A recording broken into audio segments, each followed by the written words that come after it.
রাজনীতির মধ্যে full stop বলে কিছু নাই। আজকে অনেক জায়গা থেকে দেখলাম অনেক ধরনের ভাষণের পরে বলা হচ্ছে এটাই বলে গেলাম ফুল স্টপ। রাজনীতিতে ফুল স্টপ বলে কিছু নাই। সালাউদ্দিন কাদের চৌধুরীকে যেদিন হত্যা করা হলো, শেখ হাসিনা মনে করেছিল সালাউদ্দিন কাদের চৌধুরীর রাজনীতিতে আজকে হয়ে গেল ফুল স্টপ।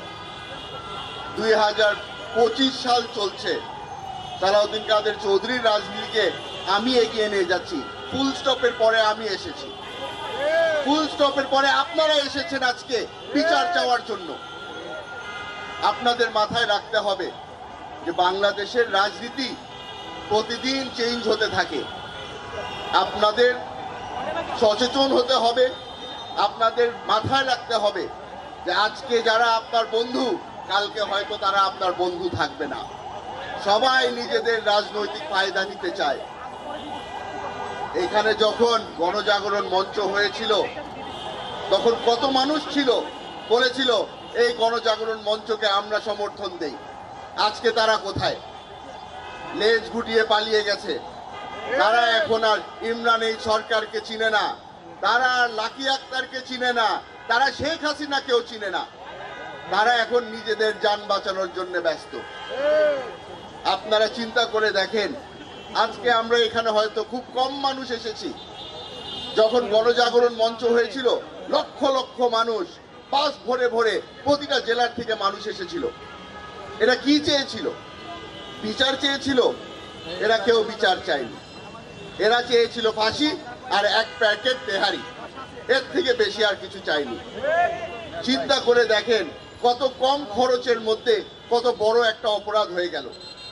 কতগুলো মানুষ জান হারালো, কতগুলো মানুষ তাদের পরিবারের থেকে বিচ্ছিন্ন হয়ে গেল, কতগুলি পরিবার ধ্বংস হয়ে গেল। এদের মনের মধ্যে কোনো কষ্ট নেই। আপনারা এখানে এসেছেন, আশা করি আপনারা সুযোগ করে দিবেন যেন আপনাদের পাশে দাঁড়াতে পারি। এইখানে কিছু কিছু সিদ্ধান্ত অনেক বড় বড় নেতারা নিচ্ছে, যারা অনেক ধরনের নাম, অনেক ধরনের পরিচয় দিয়ে আপনাদের সামনে আসছে। আপনাদেরকে আমি অনুরোধ করব, আপনার যদি ঈমান শক্ত থাকে, আপনার যদি বিবেক ঠিক থাকে, আপনারাও এই ভুল সিদ্ধান্তর বিরুদ্ধে রুখে দাঁড়াবেন। আমরা এখানে সকলেই মানুষ, সকলের মধ্যে ঈমান আছে।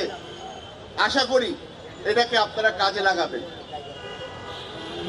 মবের মধ্যে সবচেয়ে বড় দোষ হচ্ছে গিয়ে কেউ যদি কোনো একটা পপুলার কথা বলে ফেলে, যেটা আওয়াজ খুব সুন্দর লাগে, আমরা তার পিছনে ছুটে যাই।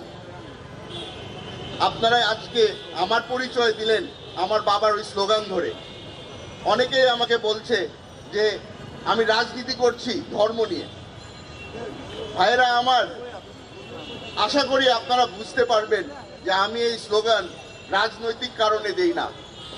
আমি এই স্লোগান দেই আমার বাবাকে স্মরণ করে।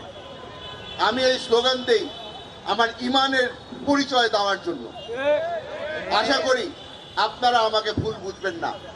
আশা করি আপনারা আমার পাশে থাকবেন আর আপনারা আমার সাথে একসাথে স্লোগান দেবেন, নারে তাকবীর, নারে তাকবীর, নারে তাকবীর। ইনশাআল্লাহ আপনারা যখনই আমাকে দাওয়াত করবেন, আমাকে আপনাদের পাশে পাবেন। আসসালামু আলাইকুম।